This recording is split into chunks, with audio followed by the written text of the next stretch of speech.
السلام علیکم ویورز، ماما care T V میں خوش آمدید۔ آج کی ایپیسوڈ میں ہم بات کریں گے کہ حمل کے دوران ٹانگوں میں کھچاؤ کیوں رہتا ہے اور اس کو دور کرنے کے لیے کیا کرنا چاہیے۔ اگر آپ ہمارے چینل میں نئے ہیں تو پلیز ہمارے چینل کو سبسکرائب کر دیں اور ہماری ویڈیو کو لائک کر دیں۔ تو بات کر لیتے ہیں کہ حمل کے دوران ٹانگوں میں کھچاؤ کیوں رہتا ہے۔ حمل کے دوران ٹانگوں میں کھچاؤ ہونا یہ بہت ہی عام سی بات ہے۔ زیادہ تر خواتین کو یہ مسئلہ رہتا ہے جو کہ پریگنینسی کے 3rd ٹرائمسٹر میں زیادہ بڑھ جاتا ہے۔ جیسے جیسے ہمارے وزن میں اضافہ ہوتا ہے، یعنی بیبی بڑا ہو رہا ہوتا ہے، تو سارا وزن ٹانگوں پر آ جاتا ہے اور ٹانگوں کی طرف جانے والا بلڈ فلو بھی چینج ہو جاتا ہے۔ تیسرا ریزن یہ ہوتا ہے کہ جب بچے کا سر نیچے پیلوک میں اترتا ہے تو وہاں پیلوک میں جو نسیں ہوتی ہیں ان پر بچے کے سر کا وزن پڑتا ہے۔ تو یہ سب ریزنز ہوتے ہیں جس کی وجہ سے ٹانگوں میں کھچاؤ پڑتا ہے۔ اب کچھ بات کر لیتے ہیں کہ اسے کم کرنے کے لیے ہمیں کیا کرنا چاہیے۔ آپ کو چاہیے کہ پانی کا استعمال زیادہ رکھیں،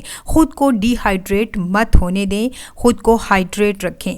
آپ واک بھی کریں، نیم گرم پانی سے بات لیں اور لازمی مالش کروائیں۔ کیلے کا استعمال زیادہ کریں کیونکہ اس میں میگنیشیم زیادہ مقدار میں پایا جاتا ہے۔ کیوی اور خربوزے کا استعمال بھی کریں کیونکہ ان پھلوں میں پوٹاشیم، کیلشیم اور میگنیشیم زیادہ مقدار میں پایا جاتا ہے۔ آپ کو ٹانگوں کے کھچاؤ سے بچنے کے لیے کیلشیم، میگنیشیم اور پوٹاشیم کی زیادہ مقدار میں ضرورت ہوتی ہے۔ آپ دودھ، پالک اور ناریل کا پانی اپنی خوراک میں شامل کریں۔ اپنے ڈاکٹر کے مشورے سے آئرن اور کیلشیم کی ٹیبلٹ بھی لازمی لیں۔ اگر آپ کو بہت زیادہ سیویئر قسم کا درد یا کھچاؤ ہے تو لازمی اپنے ڈاکٹر کے پاس وزٹ کریں۔ آج کی ایپیسوڈ میں ہم نے بات کی ہے کہ حمل کے دوران ٹانگوں میں کھچاؤ کیوں رہتا ہے اور آپ اسے کیسے دور کر سکتی ہیں۔ امید ہے آپ کو ہماری آج کی ایپیسوڈ سے کافی فائدہ ملا ہوگا۔ اپنا اور اپنے بچے کا بہت سارا خیال رکھیے گا۔ Thank you. اللہ حافظ۔